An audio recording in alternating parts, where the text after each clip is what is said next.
to bring this machine inside because it's so bright outside. We couldn't really see anything out there, which is great. I like good weather. But you can see here, you got 10 inches of height clearance. I did do a snowfall up to 13 inches and I handled it pretty good. I'm pretty impressed. It does go 18 inches wide and I have no problem fitting between the fence and the car, so that's pretty good.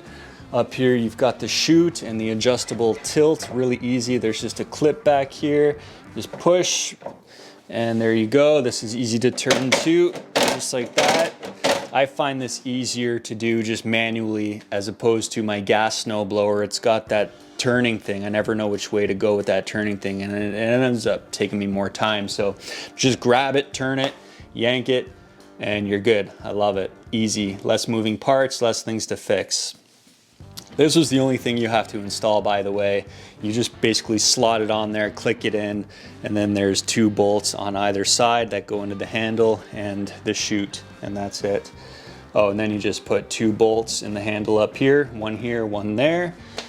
And then you insert the battery into here, which is great. The battery is a 40-volt system, just like this. It is a big honking battery and it is pretty heavy, probably 5 or 10 pounds, something like that. Let's see if I can do this one-handed. Yeah, maybe not. Yep, in there, good to go. And then it's literally as easy as press the button and you're off.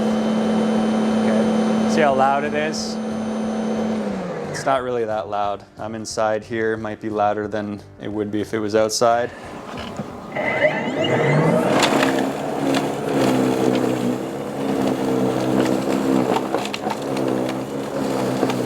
But yeah, it's actually really nice.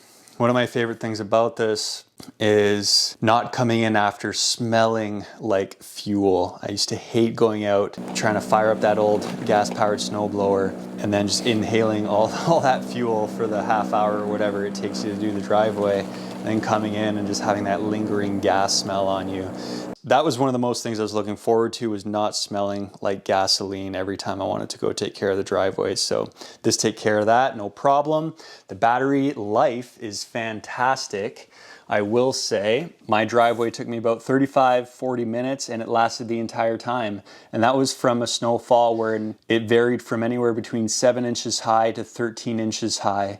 So that's quite a bit of snow and the battery lasted the entire time, which I'm happy with because the batteries aren't cheap. I thought I might have to pick up a second battery, but they're $260-ish each Canadian.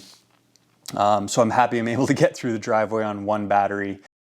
This came with the battery and the charger. It was $750 plus tax. That's Canadian dollars. It does come with this battery charger and you slide the battery in there and then just takes about an hour and a half, I find, to fully charge the battery.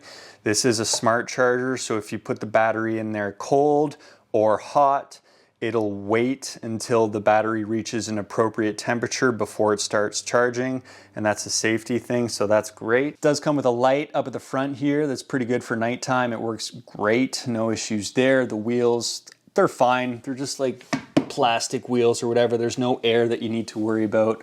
Plastic or rubber, I'm not really sure. Plastic or rubber, it's hard to tell, but they're solid.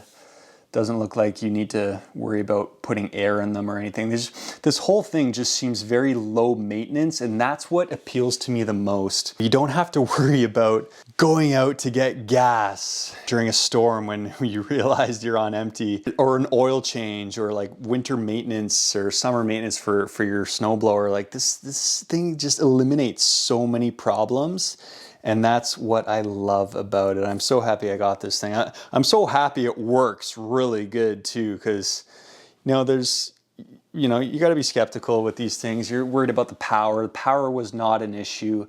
I did move up to 13 inches of snow, which is 3 inches more than is what it recommends, and it did really well. Yeah, you have to push it. You have to lean into it at some points, depending on, the condition of your driveway, right? If you've driven over and there's a bunch of patches and ruts and stuff, then yeah, you will have to lean into that a little bit.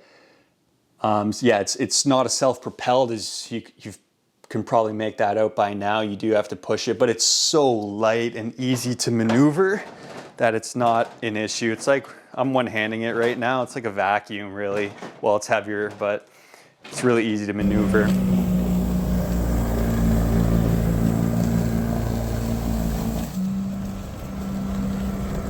And even for storing too, it folds up so compact. It's really nice. I'm gonna be able to store this in the shed all summer and I'm barely even gonna notice it. It's really light too. Might be able to hang it if I had a garage. But here you just unfold it and then these handles click into place like so. This one here as well. Oh, excuse me. It's one-handed operation here.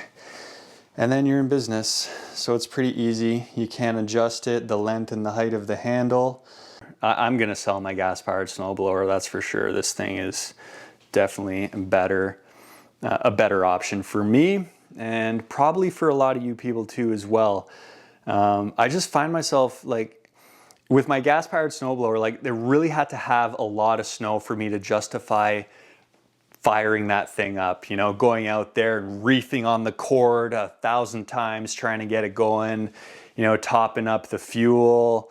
I really had to have a heavy snowfall to justify it. And whereas this, like even just an inch or two where it wouldn't be that hard to do it with the shovel, I find I'm reaching for this machine more because it's just so light and easy and nimble to move around that this is easier. It'll throw the snow wherever I want it to. It's easier than just a light shovel, to be honest. So it's kind of making me rethink how I take care of the driveway in a good way. I love it.